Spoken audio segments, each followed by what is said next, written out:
C'est bien de laisser reposer un peu les choses.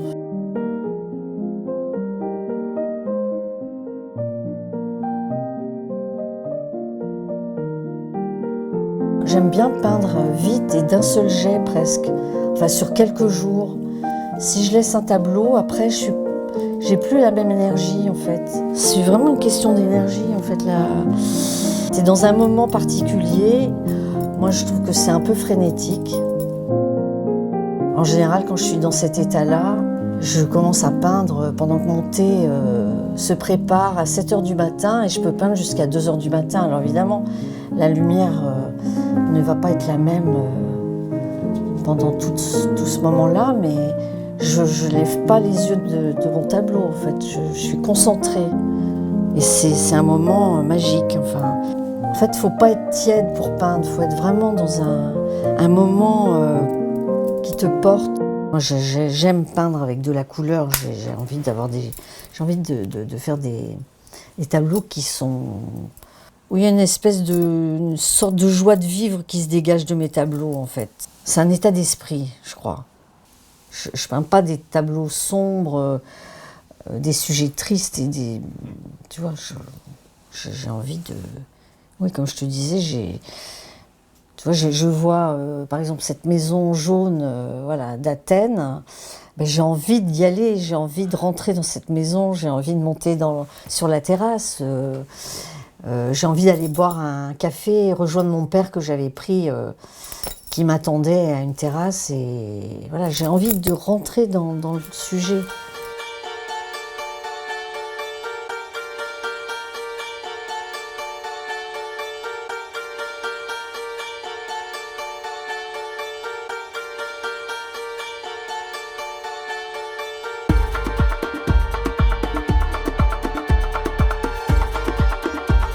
Dans mes thèmes, j'aime toujours les mêmes thèmes, hein, les bistrots et tout ce qui évoque l'été, la mer. Voilà, avec travail sur les transparences, les reflets, etc. J'adore. J'adore les bistrots parisiens, les ambiances très cosy, très chaudes, les verres qui brillent, qui teintent aussi. Les banquettes en moleskine, les chaises tonnées, et puis les gens qui sont assis en train de siroter leur café ou leur ouzo en terrasse dans les petits villages grecs, par exemple. Je peins beaucoup la Grèce, que j'adore, ouais. Il y a une telle lumière. J'aime bien les paysages urbains en général, les rues de Paris, mais la Grèce c'est particulier. D'abord ça m'évoque plein de moments très, très joyeux, c'est l'été, c'est les vacances. Je crois que c'est ça que je cherche à peindre, des moments, saisir le moment en fait, comme une photographie, mais avec mon langage, ma façon de peindre, mon pinceau.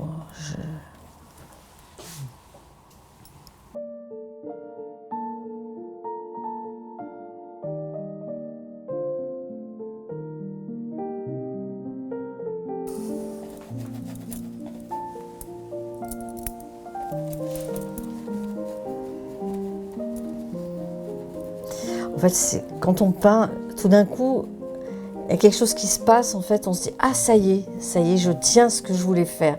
C'est là, il ne faut plus rien rajouter parce que parfois on peut gâcher. Si on rajoute un détail, un tableau, ça tient un coup de pinceau parfois. Surtout dans les portraits. En fait, j'ai tenté de faire quelques portraits. Je suis débutante en fait, vraiment débutante. J'adore, je trouve ça magique en fait de donner vie à un visage, à un regard. Mais c'est très très très difficile. Mais j'aime bien la difficulté en fait.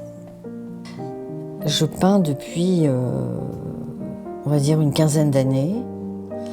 Mais j'ai toujours voulu peindre, j'ai beaucoup peint et dessiné quand j'étais jeune. J'avais un métier créatif pendant 40 ans, mais c'était vital pour moi de me mettre vraiment à la peinture à l'huile.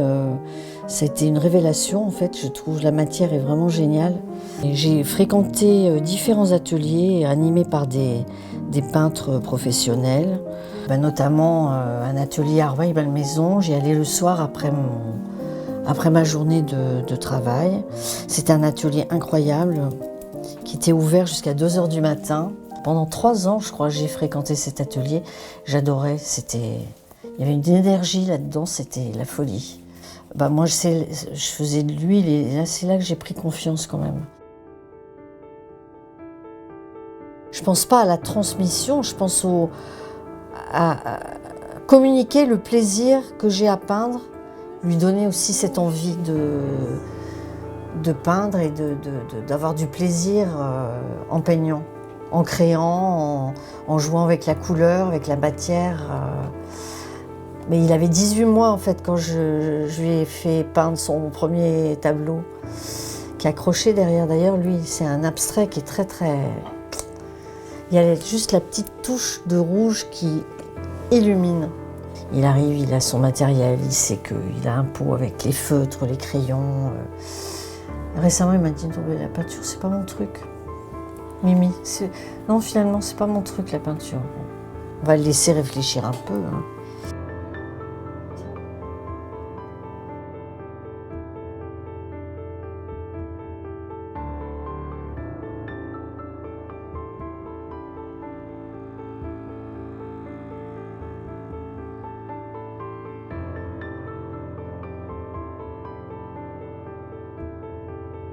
J'expose tous les 2 ans environ.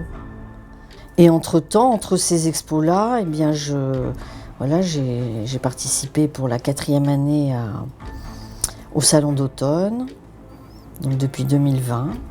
Ça, c'est un grand honneur. Les peintres figuratifs que j'adore, qui m'ont nourri depuis très très longtemps, c'est aussi bien Matisse que Hockney, que Hopper, mais en abstrait, j'adore Poliakov. Je trouve que ses formes et ses combinaisons de couleurs sont vraiment fabuleuses. Et puis j'ai découvert l'hiver dernier une peintre que j'adore, c'est Anne-Eva Bergman.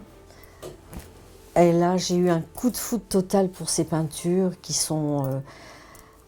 procurent tellement d'émotions parce qu'elle mélange des matières, il y a des brillances, il y a des feuilles de métal à l'intérieur. Enfin, c'est plein de lumière, plein d'énergie. J'adorerais être Anne-Eva Bergman. En fait, pourquoi j'ai envie de partir sur l'abstrait, je sais pas trop, j'ai l'impression que je suis allée un petit peu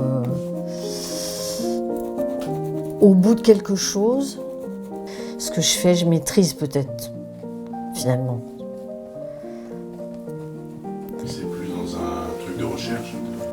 Oui, de recherche, de renouvellement,